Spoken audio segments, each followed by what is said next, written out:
Welcome to the Invisible Strings podcast, where we talk the science of yoga. I'm Joey Weifels. I'm a student of kinesiology at Michigan State University, and I'm a yoga teacher. Today, I'm joined by Crystal Rainbow, and we talk about fascia, Kundalini, meditation, breathwork, and the triple vagal method. Reality of me going to Kentucky to help a woofing farm start developing a retreat center. They're interested in doing medicine work there, but also yoga and meditation.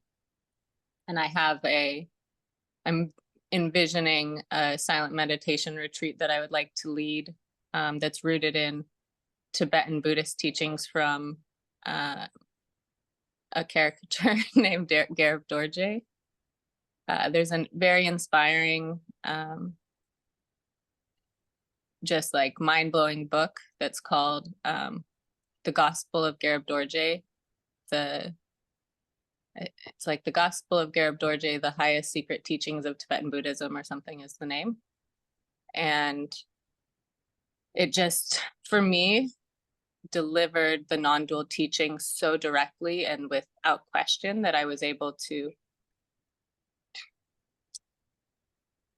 lose any uncertainty rooted in my own experiences. And so I want to share that with people. So it's the same teachings as Hridaya, because it's all just non-dual teachings. But with the Hridaya teachings, not every lecture hit me deeply. And so I haven't felt that I could share all of those lectures. So I haven't felt that I could grow in the way of holding Hridaya retreats yet. But when I read this book, just immediately I was seeing how just lectures could lay out that I would feel comfortable giving because they're rooted in my own experience. And then also using all the meditation techniques that I've learned through my trainings to develop a silent meditation retreat that I think would be really beautiful for people and inspiring for me to give. That's beautiful. Thank you. If you like to talk a little bit more about non-dualism and what types of meditation go well with it. So first, non-dualism is maybe a bit hard to understand, right? At first. So what is it? So non-dual teachings are teachings that reveal to one the connectedness of all of reality, the idea, and hopefully eventually the experience that there's only one thing in existence, and you're tapped into that one thing just in the sense of your own sense of existing, your own sense of being. So just that feeling that you are is the same feeling that is shared with all of existence. Everything feels that it is because it is. And actually, there's no difference from that single feeling between all of the characters that seem separate and seem that they're the only one feeling that way. Essentially, this is one way to look at it.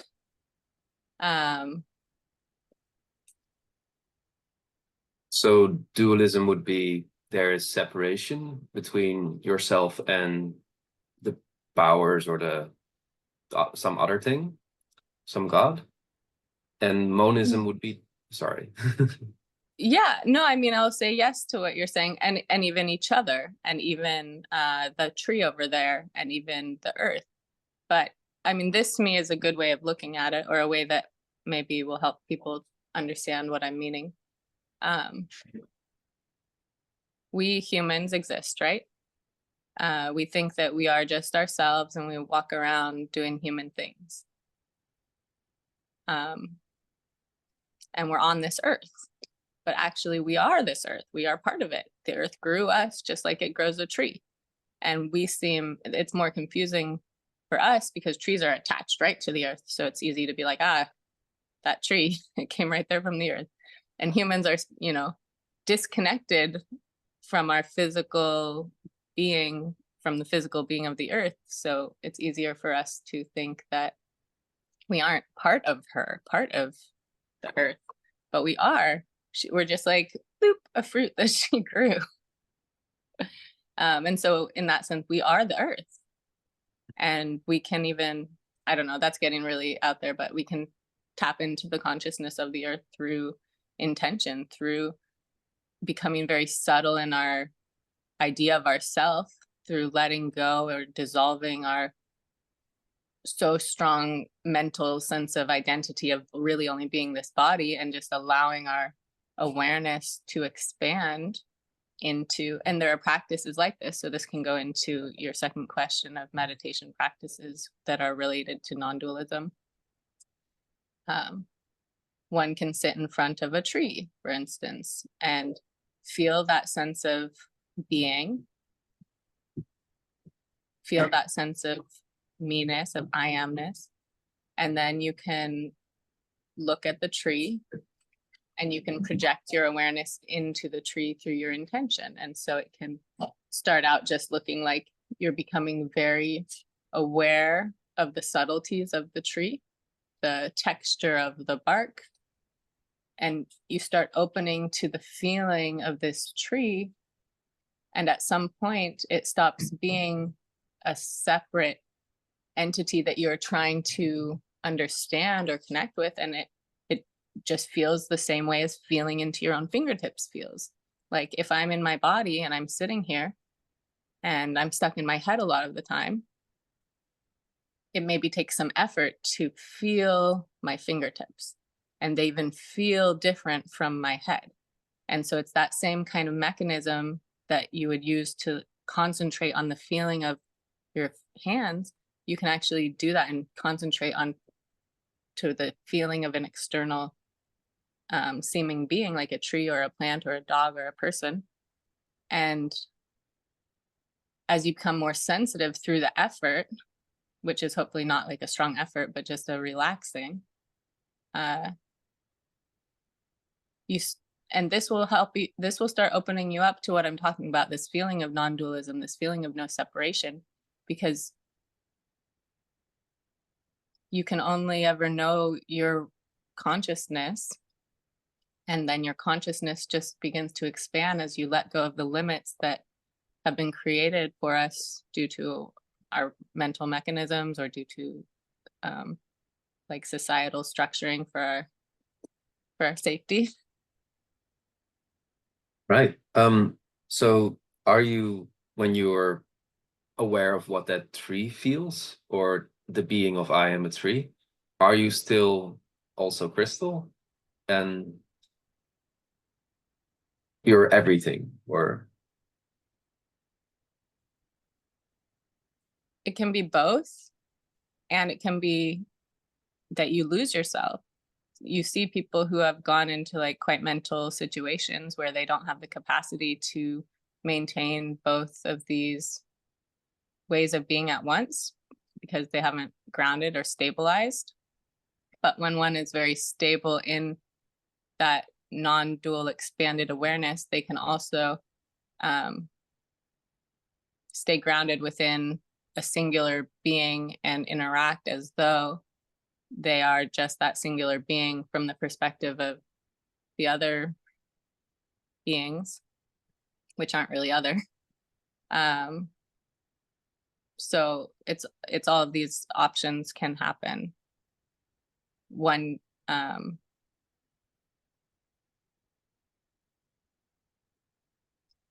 so I can just speak like very authentically from my own experience, which is when I can go very deep to the like most expanded or most subtle places that I have gone, my ego cannot go with me.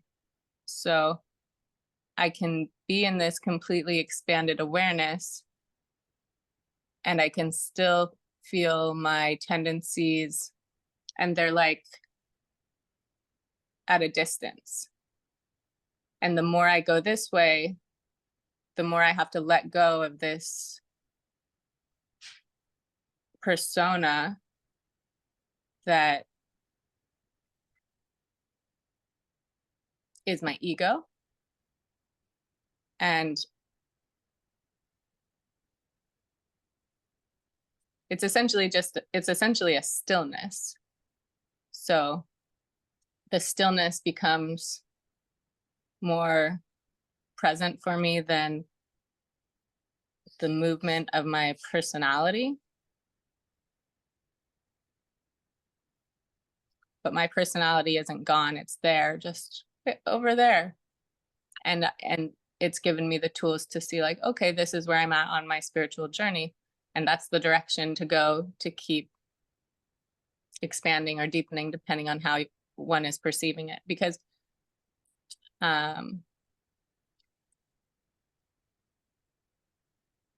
my experience, one can expand their consciousness outward into anything, or like deepen the consciousness inward into everything, and it's the same thing. So they say you have to experience these things to really get it, right? When you say that you kind of have to relax into that stillness instead of forcing it, why should you not force it? Or how does that relaxing help you achieve that sense of non-dualism? That's a really good question, Joey. Thank you. So let me see if I can come up with a way to answer it.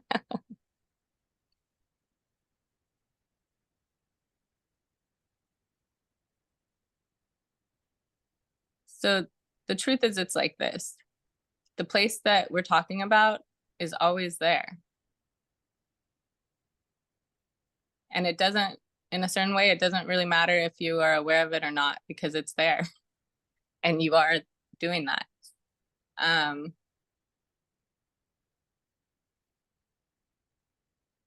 it's so much subtler than people think that it is. And especially with how much spiritualism there is out there these days, with everyone sort of searching and offering and doing so much to try and help you find it, that, and especially different people's explanations of their own experience, it can throw you off, because maybe their language doesn't fit the language that you've used for your own experience. And I remember on my journey so much like of this question, like, because I mean, when it happened for me, truly, it happened in a moment and it was very clear. But then as time went away from it, and what I'm talking about when I say it is just the first time I dropped into that depth of what felt like enlightenment, but then I'd never even really believed in enlightenment before that. And so I couldn't be sure. And this is a dangerous word to use, right? Because a lot of people will throw projections on what I'm saying, but it's the only word I can use that makes any sense. So it's the one I'm going to use. So I had my experience and I knew what was true. And then as I slipped out of that experience and into more identification with wanting to know what happened and with just any ideas at all, then I started questioning what my experience was, and if it was the same experience as what you had, or if it was the same experience as what that guy talking on TV had, or if it was the same experience as the retreat leaders had. And that was a lot of mental chatter. And the mental chatter is the thing that is not what we're looking for. And so now it's, I don't know, 8 or 10 years on since that experience, and I've had many drops into that depth. And finally, with the reading of this book,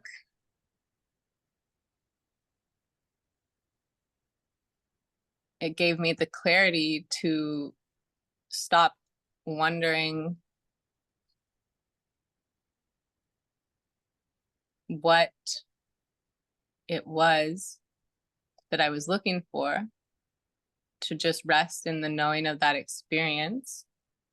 And now, because I'd had enough, and this is what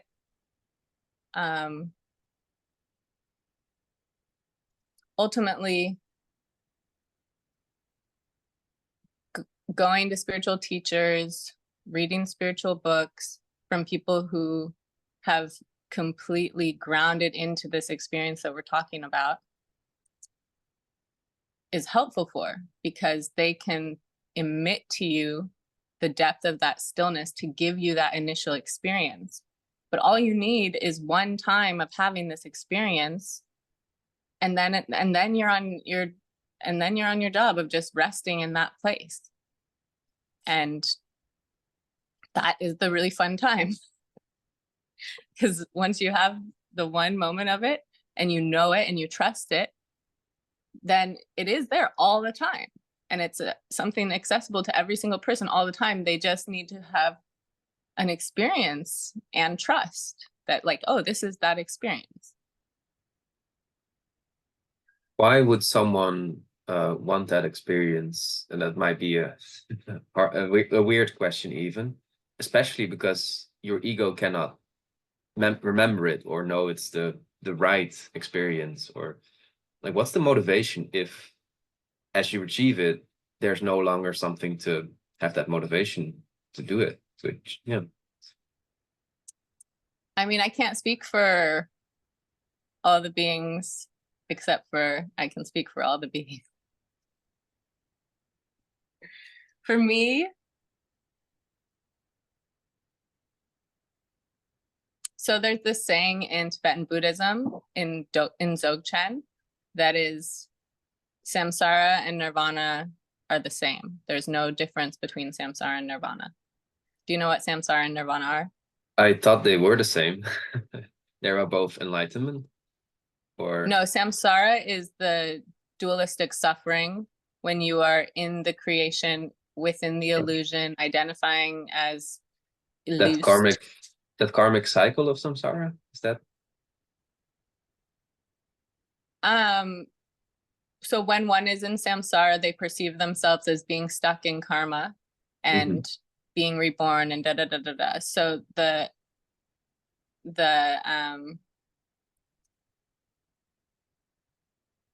at one level of Buddhist teachings, they teach about samsara and nirvana, and in a sense, people are striving to free themselves from samsara, free themselves from the suffering, make their way into nirvana, which is like heaven.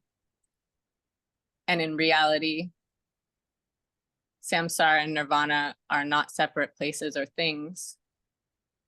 It's all the same place. And so when I had my initial experience, that was what revealed itself to me. And it was simply a revelation of my mindset for my whole life. And basically, I felt like I had been living in hell my whole life.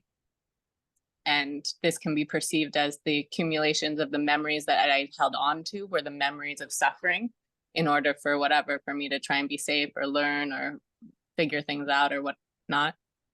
And then when I had my initial experience, nothing around me had changed. My life hadn't changed. I still had no money and I still was in the exact same situation of everything which I had been in. And yet I downloaded forgiveness for my mother in my body. And through that experience, all of this understanding of just various aspects of my life to that point had really revealed themselves to me. And even though looking around, everything was exactly the same in my life, everything made sense and I felt love. So that was what sent me searching, was this. I mean, so that lasted for some time. And for me, I didn't have these words, samsara and nirvana. I was saying heaven and hell. I was telling people, my mom and different people, like, heaven and hell is not what they are telling you in these religious structures. Like, literally, it's just your perception of the world around you as you live it. And to me, that's the same understanding of samsara and nirvana are not separate from each other. And so through being able to rest in a stillness and not keep accumulating karma, which is the perception of cause and effect. So, I mean, basically, Dzogchen teachings are very different from the other teachings of Buddhism because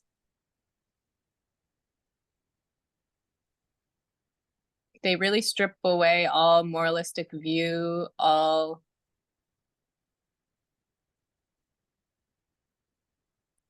duality completely. And all you are is just present to the singular moment that you're in. And through resting in that place, and this is also the same teachings as Nisargadatta Maharaj, any enlightened being, because the place that we're talking about transcends any religious connection or connotation. It is just simply the most subtle part of every being in existence. It's just the isness of ising. And it might be that one person rests in the isness that's available to them and experiences a full life of challenges and and whatever. And it might be a person rests in the isness that is them and becomes Nisargadatta Maharaj or some enlightened manifestation that's teaching to people. And it doesn't mean that one of them is more enlightened than the other person. It's just simply a freedom of experiencing your life without worry and without, I mean, so many things. Like, Okay. it gets frustrating to speak of at some point because then it just sounds to me like regurgitating certain catchwords that are really prevalent in spiritual talks. So that's why I'm feeling restricted in what I say in this moment, because each thing that wants to say, it's like, that's a thing they say. That's another thing they say. And yet I understand why they say it. So it sounds like if you have some moments of nirvana, it becomes easier to see or live in samsara in a sort of meditation or sort of perspective that makes the suffering less.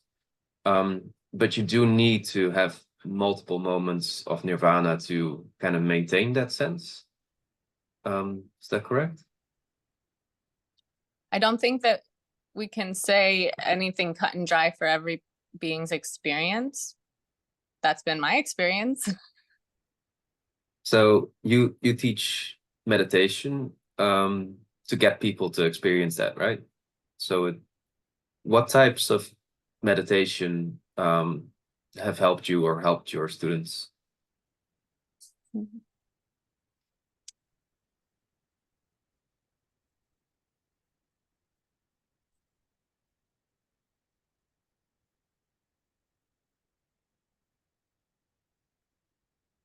I think there's a general pathway to this stillness that helps a lot of people. And so starting with meditations which focus on the breath can be a gentle easing into still meditations.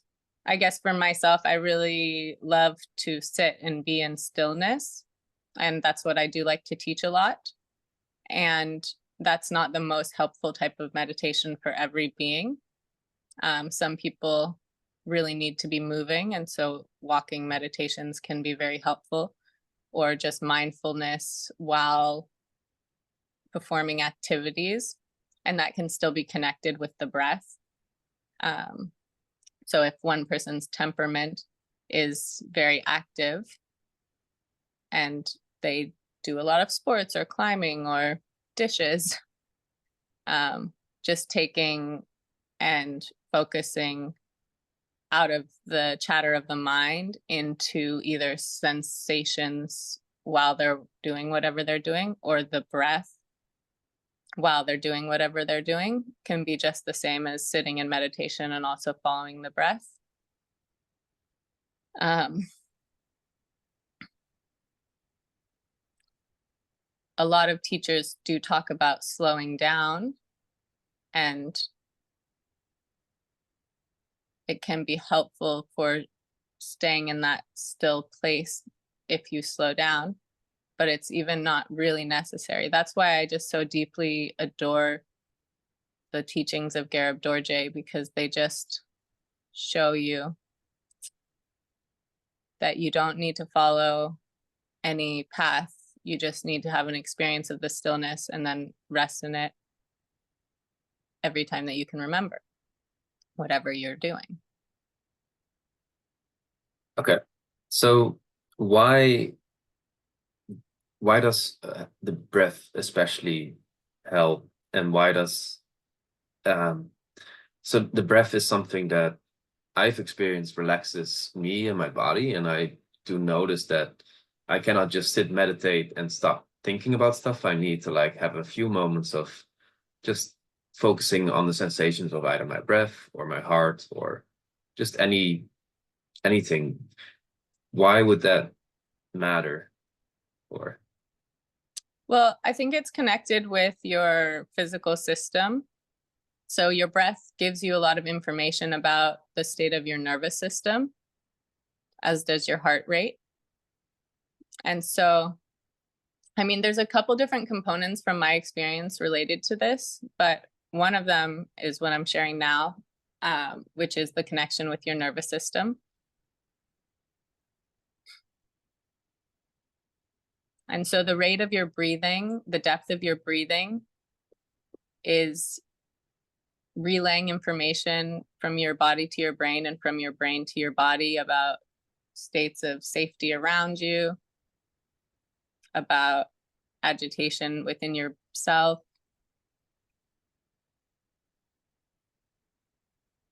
so sorry. Oh, and then just having something to concentrate on brings your mind into some kind of focus.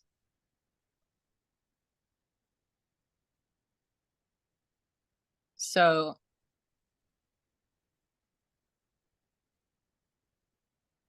just through focusing on your breath, generally a more relaxation will come. So you may start and you can see that your breath is very agitated, and maybe you don't notice that you were thinking a lot of agitating thoughts, but you just see that your breath is coming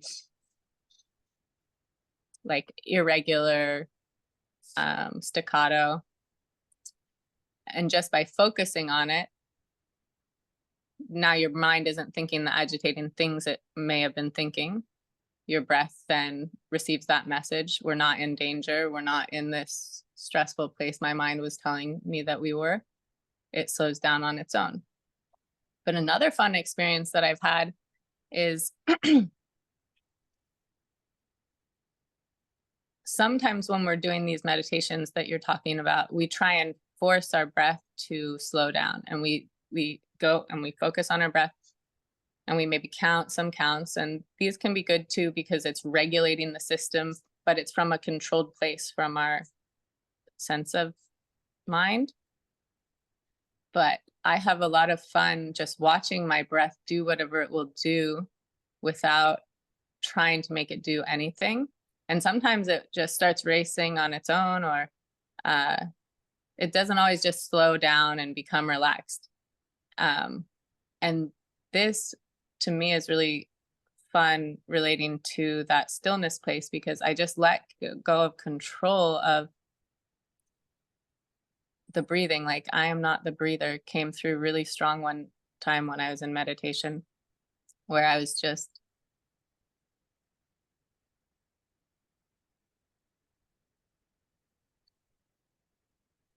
just watching my breath and not breathing.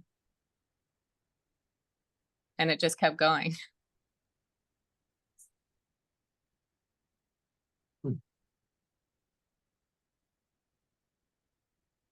And that helped me more for resting in that stillness than trying to count my way to heaven.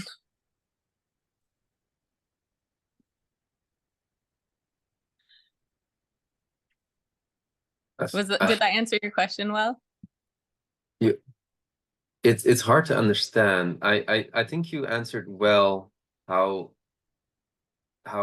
like having the mental chatter go away by like kind of like dissipating its energy by focusing on just one thing, so that all the the mess kind of like just kind of floats away.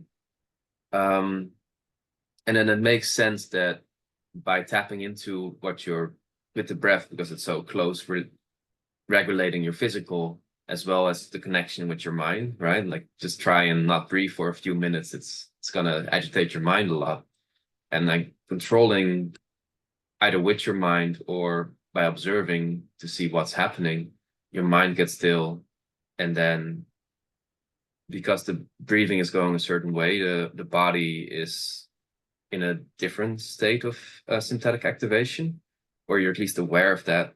That's gonna maybe free up some mental space. It's kind of the sense I'm getting from it. Well, what I would say, rather than free up some mental space, even though, yes, this is also true, I think of it more as, so this is interesting because it is leading us now into the other work that I do, which is the triple vagal method, which is nervous system regulation through the body. And so, and leading us into stored trauma in the body. So a lot of our mental agitation is connected to past experiences of trauma that we haven't let go of. And usually that's actually rooted in our physical body. Some message relating to the safety of our being in our surroundings was not able to be processed. And so let's talk about it like a synapse. So some experience around us is too painful for us to experience. And that can be a parent's neglect or abuse. It can be a car accident and a broken bone. It can be, you know, PTSD from being in battle or from maybe living on the street, all of these different scenarios. And at some point,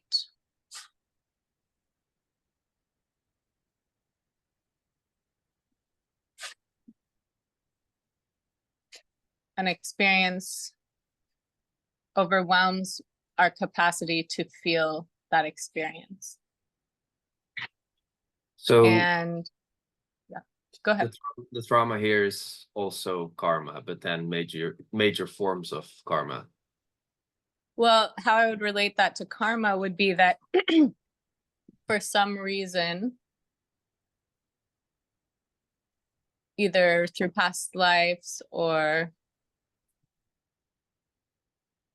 I mean, yeah, through accumulation of lived experience, whether in this body or not,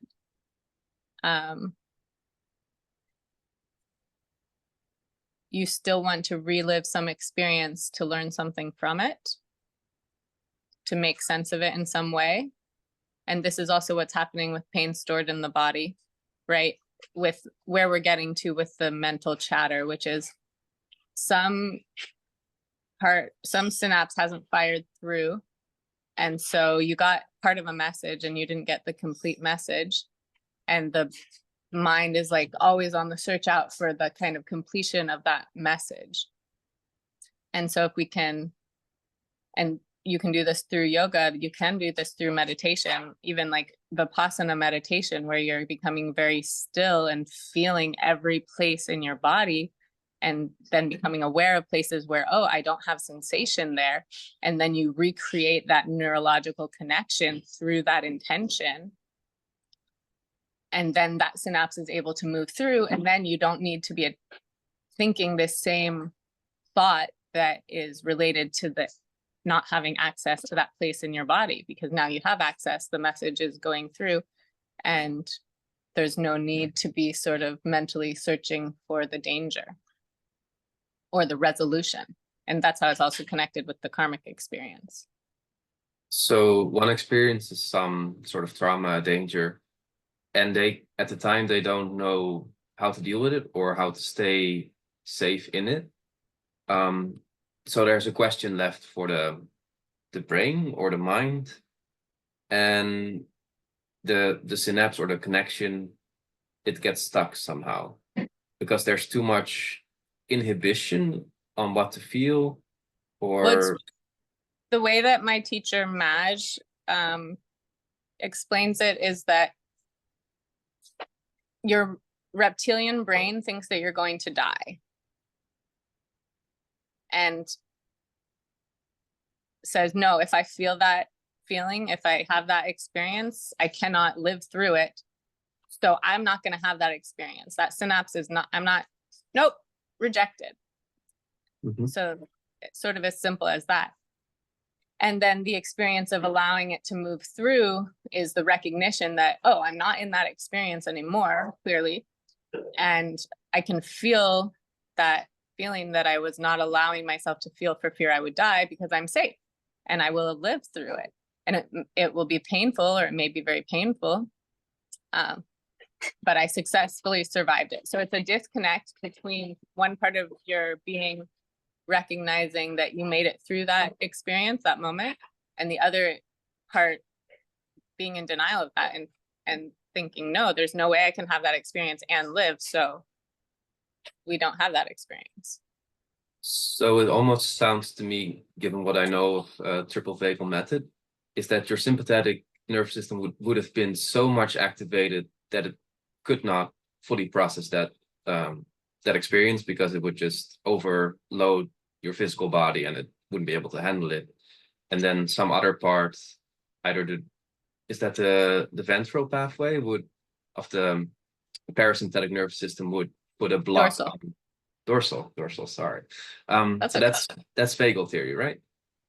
Yes, exactly. So in sympathetic, you only have a limited availability for sympathetic because it uses your internal resources very quickly to save itself, either to fight its way out of a scenario or to run away.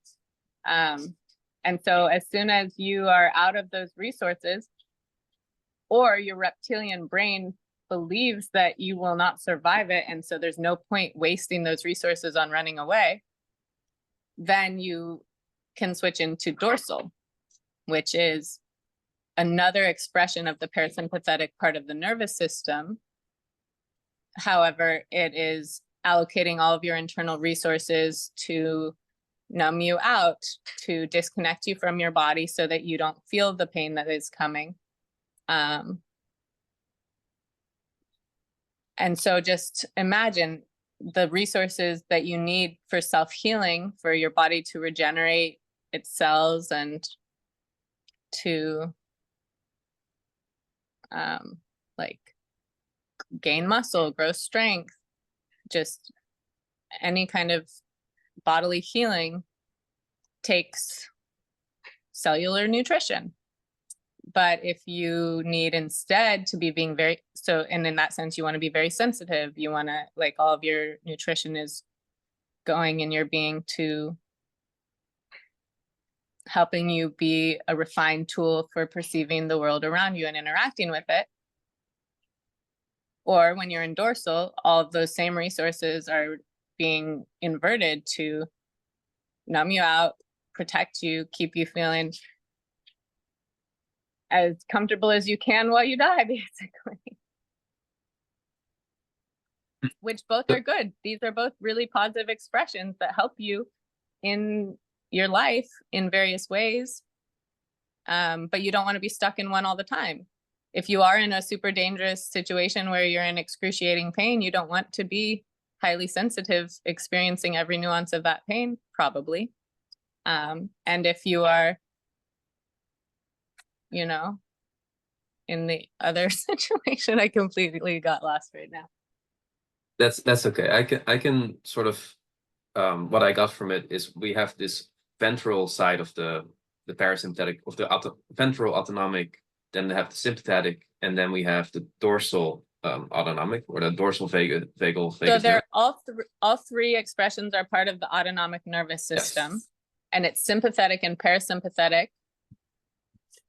So Yeah. it goes parasympathetic ventral and is kind of the regulated state of the nervous system.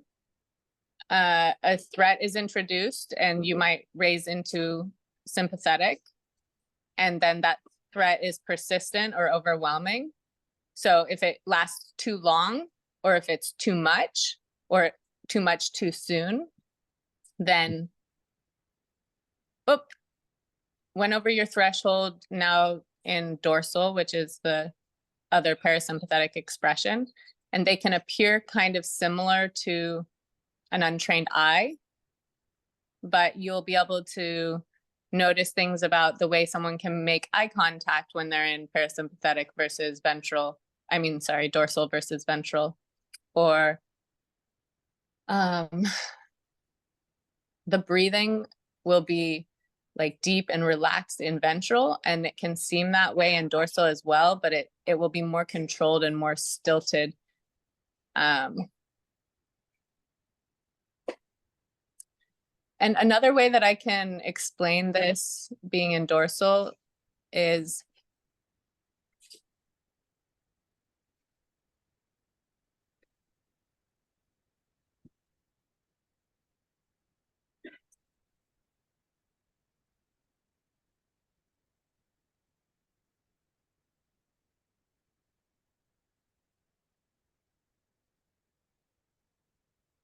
that there's just this underlying deep sense of fear.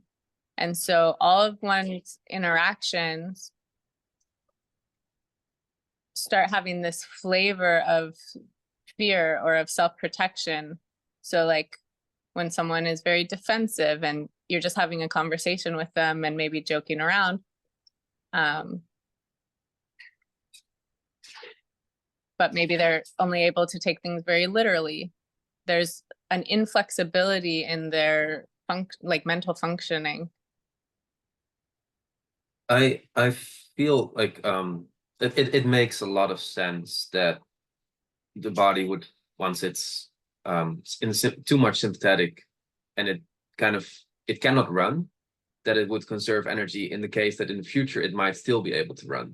So it's a sort of inhibiting system on your flight or fight until it can break out.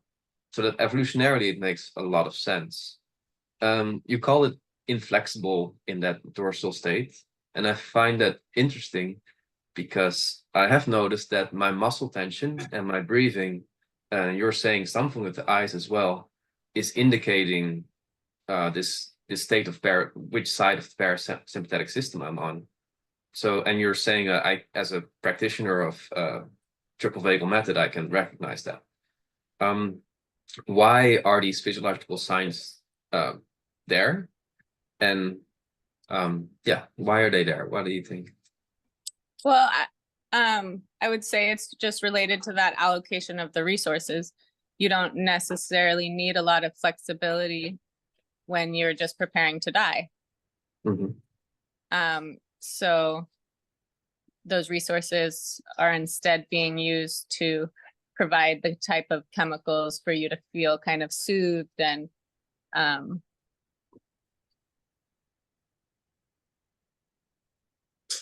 would you yeah, say, it's just what? Would you say it's accurate that if I'm in a dorsal state that I have a lot of tensions and stuckness in my body? Absolutely. And the opposite in a ventral state? Yes, I would say in ventral, that's what your internal resources are being used for, is optimization of your physical vessel. When you go to sleep and you are in your dorsal and REM sleep, your body is doing its self-healing. When you are in ventral, you are having much more time in these states. When you're in dorsal, they've even shown you don't fall into these necessary sleep states where you do your self-healing. And so given that, it seems to me obvious that that level of clearing out isn't happening in dorsal, but in ventral it will be. Okay, this makes a lot of sense. So the body like wants you to not feel the things. And its way to do that is by getting your muscles or fascia stuck so that it's less accessible to you. As a consequence of that, it freezes up. It saves this Well, type of. I would say the other way around, that the stuckness is more the consequence of the not feeling. So it's like, I mean, think of when you have a pain in your neck. You might try and like move it around to loosen up the muscles. But if it's hurting very bad, maybe you don't move it at all. And if you don't move it at all, then the longer it goes, the less it will move. And actually, the harder it will be to get it to move and to feel good.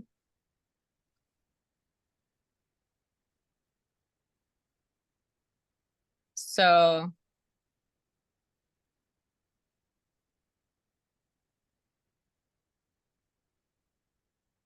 Before I ask you how you help people move their neck again, because I think that's what we're getting into, I'm still really curious about what happens in the eyes. Are they dilating? Or are they shaking around? Are they empty? What's going on in the eyes in these parasympathetic states that you can detect? okay, well, so in ventral, which is known as social engagement, the eyes are available for social cues. So the cues of your face. I'm connecting with you and I'm not afraid that you're out to get me. So my focus, and this isn't on like a conceptual or mental level, but just subtly what's naturally happening is like I'm relating with you and my eyes are transmitting information between us. And so this is like a more late evolutionary process of our brain. The social engagement part of our system, pardon me, is one of the more recent developments of our brain. And so it's just like a baby looking at its mother. And knowing that it's safe and comfortable as its mother is smiling and chatting with a friend or something. So in the ventral state, you'll notice a thoughtfulness, like an ease, and I would say a lot of eye contact that is fluid and watching for subtle changes. And again, this isn't like in a conscious way, like, oh, I'm watching you, Joey, for all of your emotions, but that's what's coming through. We're talking, and if you're expressing emotions, I'm catching them. And then when one is in a dorsal expression,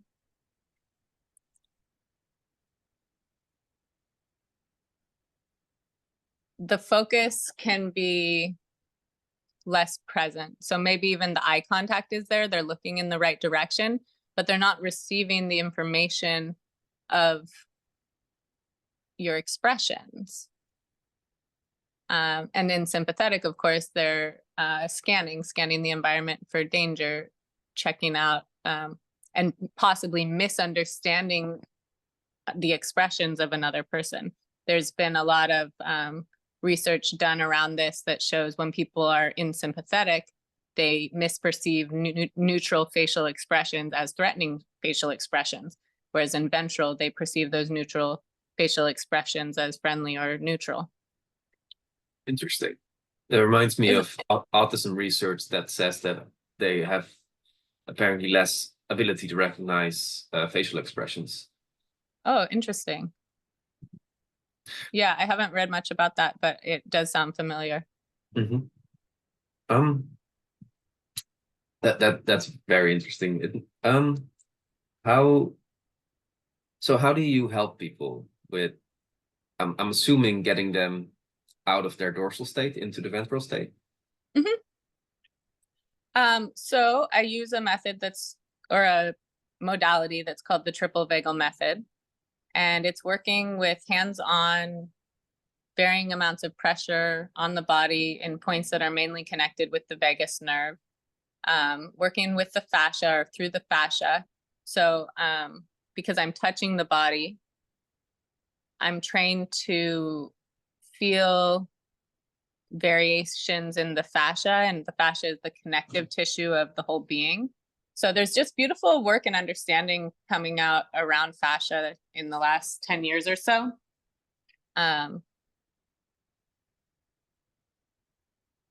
Fascia is full of water. There's tons of amazing research also coming out around the conscious effects of water. And it's the thing that's connecting all of your entire being together. So in a sense, it's related to what we've been talking about oneness, right? The fascia is what brings all these separate organs and your knee and your part of your heel into this one body that's functioning as one thing rather than all these separate pieces. I mean, this is really fun to think about.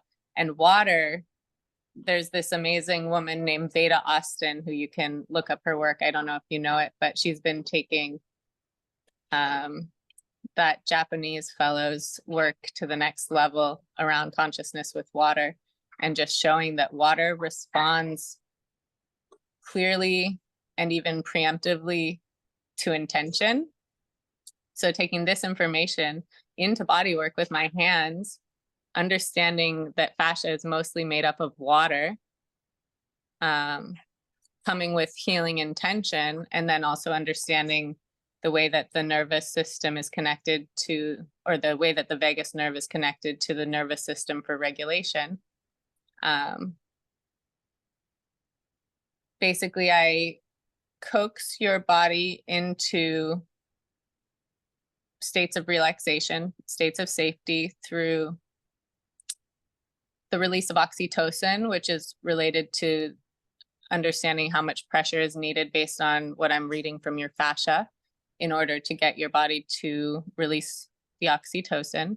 We fill up the body with circulating oxytocin, and then through the places that I touch on the body, I will then encourage the oxytocin to go to that specific place where there are oxytocin receptor sites. And then I also, through those points along the vagus nerve, am moving the nervous system between sympathetic and parasympathetic responses. And so at first it may be moving between a dorsal response and a sympathetic response, but through that movement, it's generating the flexibility that we're talking about, which will then move it down into a ventral state. And also my presence, I'm bringing co-regulation in a very calm, present manner. And deeper than that is my understanding that I'm not healing you, your body is healing. Your body has all the tools to heal itself. That's what we're talking about. We are just showing it like, look, you are now in a safe place to use your resources for healing rather than for escape and disconnection. And so it's really simple, beautiful work that's very effective and brings me a lot of joy. That is great. That is great. There's so much there that I want to get into, if that's okay. Totally. So obviously we have to be hydrated, right? Yeah, hydration is necessary. So without that, you cannot move the water around. If that's, is the variation in the fascia you feel, is that related to how much water is circulating in there?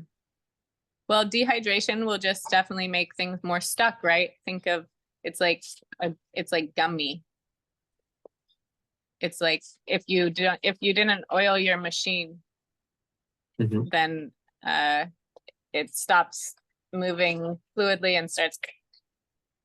And so it's the same with your fascia when you're very dehydrated or when you don't move a lot, which the moving moves the water through your system, then things get stuck.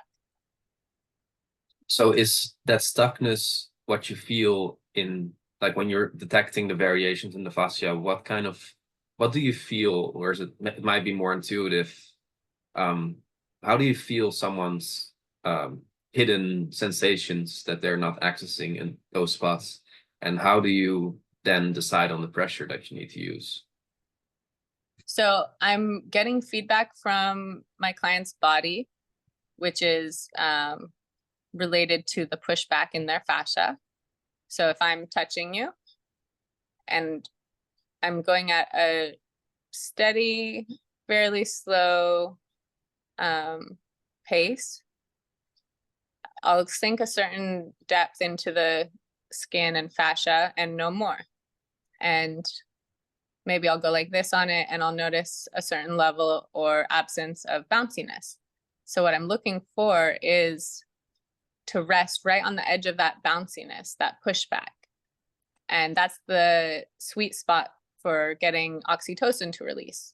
And it's going to change based on person to person, based on hydration levels, based on internal protection. Like feel right now, feel on your arm. First of all, put your hand up and look at it and just send love and healing into your hand and just like intention to touch yourself with all of that love and healing and presence. And with all of your presence in your hand, go ahead and bring your fingers to your forearm and just gently press on it. Have you done this before? I've not done this before. Okay. And do you notice how you can press down to a certain depth and there's like a point where it's like you can't really press anymore without really forcing your way in? Yes. Yeah, for sure. Yeah. And so that is the sweet spot for you. And if you now, with that love and safety and tension in your hand, just hold on that place for a period of time, you'll start feeling waves of relaxation in your being. And you'll notice that if you were to push more deeply into it, you won't get those waves. And if you're not pushing hard enough, you also won't get those waves. And what those waves are, and that's how I feel the oxytocin release. It feels like waves moving through my body of relaxation. So that is how you find the proper depth. So we know from research that fascia has active contractile properties. And that from what you're telling me, it sounds like that's related to oxytocin. I'm starting to wonder, how is there also this sweet spot in a yoga asana? And the waving or the pulsing almost reminds me of is that related to the tingling someone might feel on their skin, or maybe even a Kundalini experience? Interesting. I wouldn't put the oxytocin as a Kundalini experience, or like I wouldn't have thought of that.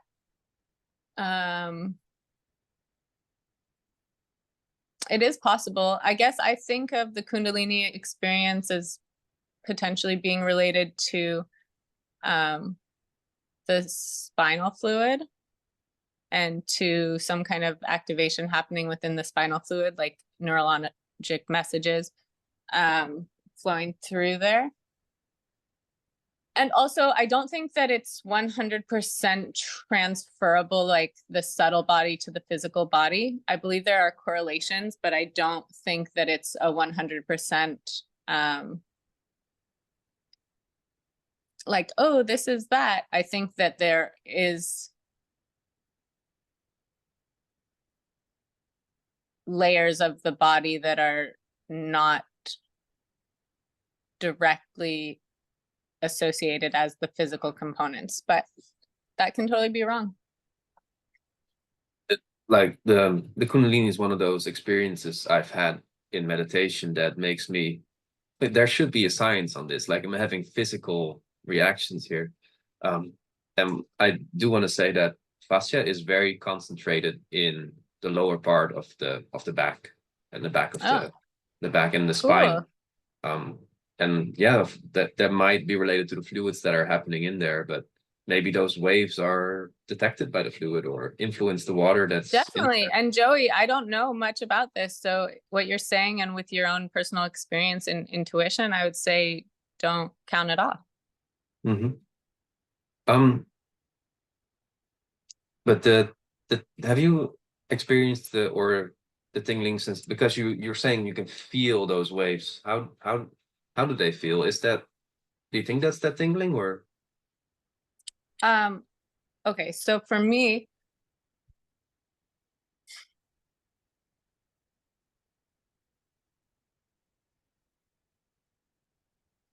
I mean, I've just perceived that what I'm feeling is the chemicals like going from my brain and through my blood and traveling out through my body. But I might have it not completely, like, this is definitely a mental conceptualization of the physical experience that I'm having. But for me, it feels like it comes from above and echoes out into my whole body in just feelings of like less tension. So it's not, to me, feeling like Kundalini experiences that I've had when I'm talking about the oxytocin experience in my body for how I've felt it. The Kundalini experience to me felt more activating, like ecstatic feelings. Yeah. And the oxytocin feels more relaxing, as I said. But it can be that they're working, like, that's a really interesting perspective that I'll have to consider and sort of even maybe talk with my teacher about if it's still working through the fascia. I mean, in a sense, it has to be, right? So the fascia might be a more of a physical thing that has to be correct before like a major Kundalini experience can occur. For example, you're saying that it comes from the top of the head and it relaxes a bit by bit, like the Vipassana meditation might make you aware of the blockages, and you relax them small bits at a time, and eventually your whole body is in this relaxed state of, you're saying, a lot of oxytocin, I'm assuming, and that gives space for some other type of energy to arise. Yeah. That's more based on being able to feel your body in the first place. Yeah, totally. Yeah, and opening up the pathways. So like with that Vipassana meditation, you are rewiring the pathways. This is the same thing we're doing with TVM, right? But some, not every person has the diligence to sit in Vipassana meditation. It's quite a arduous journey sometimes. And also you feel alone, right? Whereas with the TVM, it's done in conjunction with another being. And I know for myself, I have these abandonment wounds, and certain parts of my trauma are very hard to access alone. But with another person's presence, it provides that sense of safety to go into places that are just so painful to be just a child, without a parent. It sounds like to get that oxytocin, like if you have a trauma related to like being alone, like in the Vipassana, that might then make you more sympathetic, which makes it harder for you to relax. So you're saying pathways, right? I'm saying what? You said pathways. So pathways through the fascia. Yeah, so because think of your neurons. This is really cool. They figured out more recently as well that your fascia is full of neurons. It is. It is. And so what is that? That's the message system, right? Relaying messages from your brain to your body and your body to your brain. I've heard it actually contains 2/3 of your proprioceptive system, or receptors. So I'm wondering if there's a connection here to either the meridians or the nadis or both. That maybe that would make sense to me.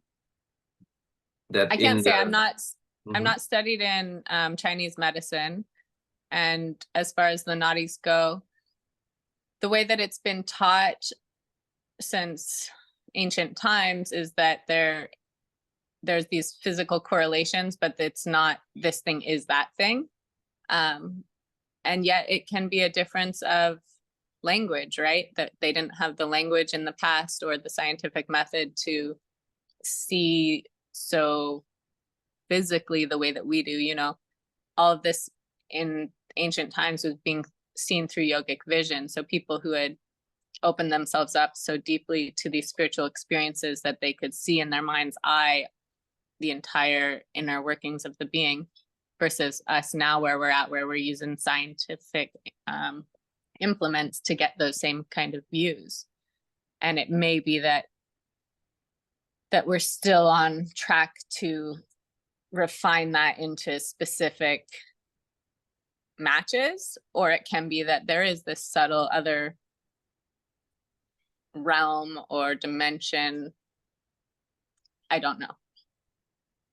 So in my attempts to figure out that connection between the science and the subtle body, let's say, to me, what it sounds like is if you find that right spot either in yoga or TVM, where you can get the waves to start flowing, to me that sounds like minor meridians getting access to sensation or the vibration that runs through them, like mechanical pulls and just the sounds that are traveling through your body that now have no longer have those fascial distortions, that stuckness that kind of makes them really hard to interpret for our brain. Like, hey, this receptor here is feeling that, and this receptor there is not feeling that as clearly. It's a missing in resolution. And if the resolution of your sensation gets stronger, more accurate, at some point, that pathway that's a meridian, which is a pathway through the structure of the fascia, it doesn't have borders, it just has lines, then those lines can then be used by your awareness or your mind to travel through, and then that effect, the meridian turns, and that subtle level becomes an nadi, just where the mind travels most easily. Focuses. Oh yeah, that makes sense. Mm-hmm. How do you think, because you sound very both like spiritually minded and scientifically minded, what, knowing that you're not a scientist, what could be the reason why scientists are hesitant to take the experiences of your patients or yourself as evidence, let's say? I mean, I will have to guess it's just related to reproducibility. Mm-hmm. Because, you know, the scientific method is rooted in the ability for multiple people to run the same experiment and have the same results. And if they are not getting that, then how can they say it's science, right? Yeah.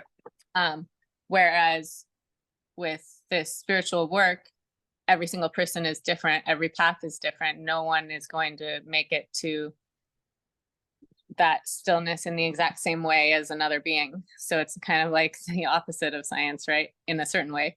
But in another way, it's also using scientific method. Like yogic philosophy is very much trial and error. Like, let me do this thing, practice this way for some time and see what are the results. And this is also why it has stood the test of time, because many people can practice. And I mean, tons of yogic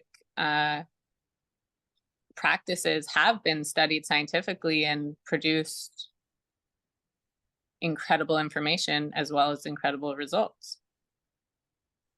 But not every aspect of the spiritual journey has been able to be scientified.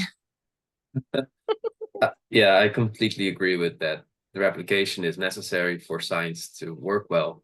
And it's so individual, like where those tensions are, and how you maybe on even a subtle level have the connection or the awareness, like to the tree or to your patient.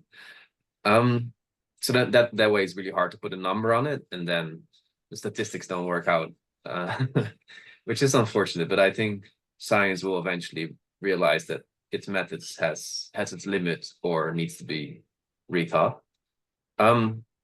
So individuals have different spots in their body that are troublesome. One of the questions I'm struggling with in making such in a theory about this is why certain emotions end up in certain spots, or maybe even why certain spots, let's say you're just like sleeping wrong for a while, why that causes a certain emotion in you. Do you find there's a relationship with where in the body there's something and what type of trauma someone is struggling with? Yeah, so I can't tell you specifically like, oh, this trauma goes to that part of the body, because that's not how my mind works so well. But some of my colleagues do. They are very see things in that way. And there is a lot of work out there showing that these emotions get stuck in that part of the body consistently across the board, regardless of race, regardless of location, regardless of language.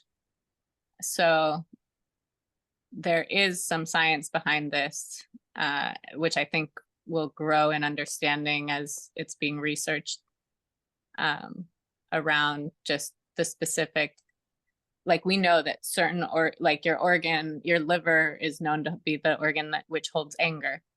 And I don't know all of the nuances of this to explain it really well, but I think there's something related with Chinese medicine's understanding of bile, which bile is related to the liver. And anger, I think, is connected with bile. So this is like one, as I said, I'm not deep in the understanding of this in all of the directions. And the same thing is true for your kidneys. I think your kidneys maybe hold sadness, or and these develop the same kind of body postures they've seen across in, you know, small tribes in Africa, or, you know, all over the place. Someone experiences heartbreak repeatedly and they begin having this caved in heart posture. And there's many examples like this. I can't share them all because I don't have them. Yeah. Like Chinese medicine is, the more I get into it, the more I consider it almost a science, because yeah, you poke Almost. no, I'd love to see you speak with some Chinese medical doctors and say I almost consider it a science 100%, that if you poke a certain needle somewhere in the body and it's connected to a certain line that runs near a certain organ, that yeah, that's gonna make your mental awareness more connected to that organ, and then your unconscious is better able to access its sensations. That makes a lot of sense. But just like how we just went from a meridian to a nadi, it's more of like yoga, Chinese medicine, and the physical, the science is almost step by step going more subtle. Are these traumas or emotions then also related to chakras, do you think? I mean, yes. From my experience, yes. When I had my initial I'm like, how much of this shall I share on a podcast? However, sure. Well, however much you're comfortable with. Like, I don't have I have like no audience, but I just want to document these things. Hopefully, eventually, it will grow enough that I can interview like experts in various fields, and that way gather some, yeah, like a big body of knowledge. Whatever you're happy to share. Okay, so I had this multi-tiered awakening experience, and it was also connected to emotions and sort of understandings. And so the initial part of it, first I was like, I've experienced a lot of sexual abuse in my life, and times where I couldn't speak up for myself and protect myself. And so how this kicked off was I had this interaction with a person that was very confusing for me in the moment. I couldn't be sure of their integrity or intentions. And but I was mistrusting myself in my assessment of the situation. until the way that I needed to do it, which was to like lay things out, lay my boundaries out very clearly verbally, and then see that person still cross my boundaries, then it was clear what was going on. And in that moment, I yelled at them. I stood up for myself. I told them, "Don't you cross my boundaries, motherfucker." And I felt a release in my sacral area. And then some period of time later, like a few weeks, maybe a week, then I had another experience where my mother was very abusive in my life, in many ways, physically and emotionally, and just a lot of hard stuff going on within our relationship. And yet for a long time, I had understood mentally that my mother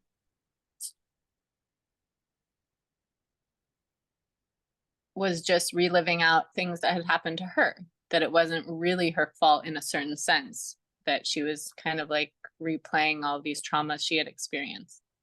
But I understood that mentally, yet I couldn't forgive her. In my body, I was still so mad and resentful. And then I had this experience where just the resentment, forgiveness just came into my being like this through my crown chakra, and it nestled down here in my down here. And so they say that there is a knot there that's called the granthi, that Yes.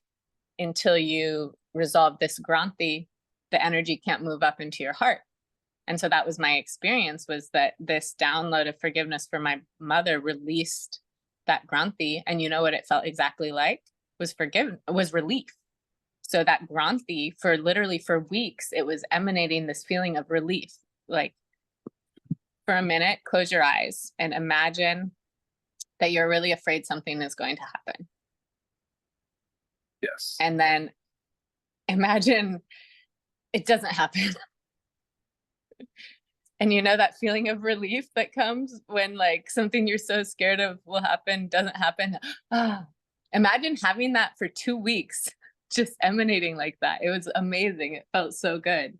And it was, I don't know, it was just relief in being able to forgive my mother.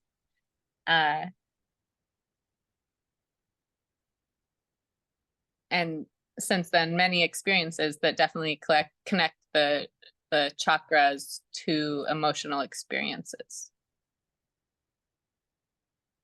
Thank you for sharing that. Yeah. I think it's beautiful that you've been able to heal from these things or grow as a person in your abilities to, set boundaries. And I think that's important for our growth as a ego, but also as a more spiritual being. Mm-hmm. And I've experienced the same, is that this granthi is very strong, and once that's unblocked, I've had some of my own traumas, that then the energy flows. And then to me, it was unblocked very quickly in a Hidraya meditation, in one of those groups, where a sharing circle, where that really helped, being able to make that connection, maybe also related to oxytocin. And then I felt that come up, like the shaking from the bottom of the spine all the way till about here, where it gets another granthi, and I've not been able to unlock that one. Does that sound familiar, that sort of experience of energy in the spine? Yeah. Yeah. Mm-hmm. And one of that event in your life that helped you connect to that energy better, I'm assuming, or Yeah, I mean, so for me, what it really felt like was a gear-like mechanism, like a clockwork mechanism. So I think, I can't say for certain, but for me, it seemed like all the other granthis were clear, and that once this one released, and then my heart opened,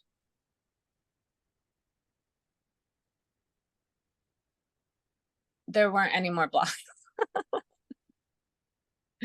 That was the experience I had. Not to say that that blocks don't accumulate. They are always accumulating and dissolving, but whatever was my like big lifetime thing, it seemed like I came in to do this certain work from a higher level than the placement of that work, if you know what I mean. The placement of the work? Sorry. What I mean is like that Granthi being here, I feel like, yeah, I should have then gone through continued steps, but it felt like just with the clearing of this, there was no more steps. It was like, as I said, it was like gears, like clockwork gears that were like, everything's aligned, and then just energy came straight shooting down and making this big circle and coming around. So it felt like the energy worked itself up, clearing all of these gears, and then made connection, and then and then all of this information was coming that was like related to my path and my purpose here. This is very interesting, and I relate to that sensation as well. I wouldn't say gears, but I see what you're saying. Or like a clockwork mechanism. But, and again, this is why like talking about it can be so frustrating, right? Because this is where, for me, this experience of like, did you experience what I experienced? And and it can be so distracting and pointless and useless and unnecessary, because the point of it is that stillness. Like what I can say is, through all that energetic stuff was cool and felt really good, but what it actually gave me was the first time I could be still. Like underneath all of that was just a stillness that I never had before. And that's the thing that is true for all of us. I would agree. And I actually think trying to understand it, or it inhibits the process because it distracts you. But I do think it's helpful for others, especially if it gets documented better, to make it more scientific, like what the Buddha did, what the yogis did. They just they explore what helps, what doesn't help. In that spirit, I want to ask you, how do this clockwork or the gears, can you describe them a bit? Like, is it a gear that runs like parallel or orthogonal to the spine, or is it one gear this way, then another gear kind of on top of it, or is it more like this? No, it was this, like you said, it was like this. Do you think So that's related? like, do you think that's related to how in the yogic literature the Shumna Nadi, the Ida and Pingala, are depicted as these like two snakes going up almost? yeah, it can be like, I mean, I at the time when all of this happened, I wasn't studying yoga yet. I had heard of certain things, but I didn't really have any experiences to give it credence. And I lived in a state where I wanted to believe in the magic of reality very badly, but I had deep doubt and never experienced anything that would make me think it was true.